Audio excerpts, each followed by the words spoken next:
I'll tell you how I figured all this out. And it wasn't by, some shortcut or some hack. It was basically the past 10 years of boots on the ground, doing a lot of work in the marketing world to acquire all these skills. And only now, finally, am I having the chance, or at least the wherewithal, to speak in front of a camera, and hopefully it reaches the correct audience. Now, in order to do this, I have to put the ego aside and not go for thousands or hundreds of thousands of views or subscribers, but just speak to my experience to the person who's watching the video, who is you, and hopefully you can get some value from it. So if you're going to be looking to make a strategic hire because you got acquired by private equity in your company in order to drive more growth because they want to increase the value of the business, they want a return on their investment, then here's what you should do in order to vet out somebody who's going to be working in like a fractional CMO role or director of marketing or just your marketing guy or gal. So when you ask these questions, you need to be very specific in how you word it, because if you are not a marketing person, like maybe you were a technical founder, maybe you were a good founder when it comes to people, maybe you used to have a partner or they're completely out of the business and they were the marketing person, whatever it is, you need to ask this word by word and specifically. So when you're asking them about search engine optimization, here's one question you can ask. What is a backlink? What types of backlinks are there? And explain to me, like I'm 5 years old, why backlinks are important. That's number one. You can ask them that. Now, a quick shortcut if you can't remember that, if you're jotting down notes, just ask them what's the difference between a do follow and a no follow link. If they don't know the answer, don't hire them, because anybody who's worth their weight in the marketing world should know that answer.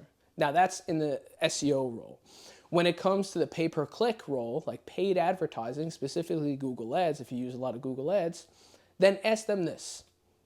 If you were going to start a campaign for this business and you had a certain amount of budget, but you had unlimited time to track the results, what key metric would you choose?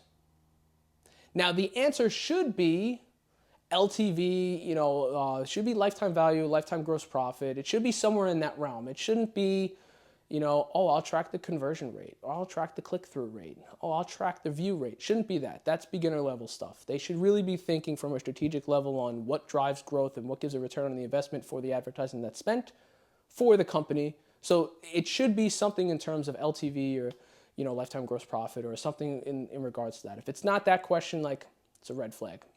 Here's another question that you can ask about content. So ask them this hypothetical scenario. If you were to create a content strategy on YouTube for this company in order to get us more opportunities, more deal flow, more sales, whatever it is, plug in the word for your company, what type of content would you create? Now, there's no right or wrong answer when it comes to this, but you'll know the difference between somebody who knows what they're talking about from a content perspective as opposed to somebody who's just going to wing it. So a good answer would be something like this.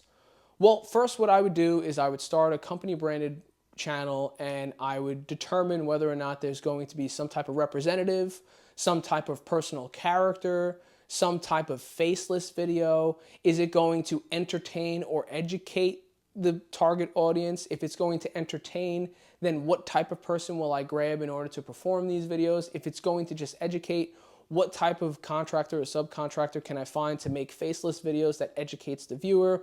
And then how am I going to effectively create an SEO strategy within YouTube so that we show up on our channel in the Google results when people are searching for specific items or things or service or products or whatever your company sells? And how are we going to optimize that it shows up in the SERP results? That's a good answer, right? And I know because I've been hired with answers like that before. But bad answers would be like, oh, well, I'll create a good content and branding strategy for the company that reflects the value and the mission of the company and things like that. That's all upspeak nonsense. Don't hire that person. They know the right things to say and they know how to say it, but they're not going to drive effective growth. That's my opinion. They're just not a boots on the ground person who knows and does the marketing and has the experience. So those are some things that you can ask when hiring a fractional CMO on the technical level to see if they know what they're talking about. Because the marketing world people are, when they're hired, they like to talk a big game, but then they like to hide behind bureaucracy and, blame it on sales or blame it on leadership, which, oh, it takes time, and then they usually cut or they're fired at the end of their contract, where it's 90 days, 6 months, annually, whatever. And then you got to do the whole process over again. You got to find somebody else. So a lot of people try to hide behind accolades and don't look at LinkedIn profiles saying, I used to work for this company, I did this company. It's all nonsense. Just go by what they know by asking those questions. Now, the other questions that you're going to ask, as far as like if they're a culture fit and things like that, like that's on you. That's not my realm. But as far as the marketing strategy and the skills realm, ask those 3 questions. Hopefully it'll help you out.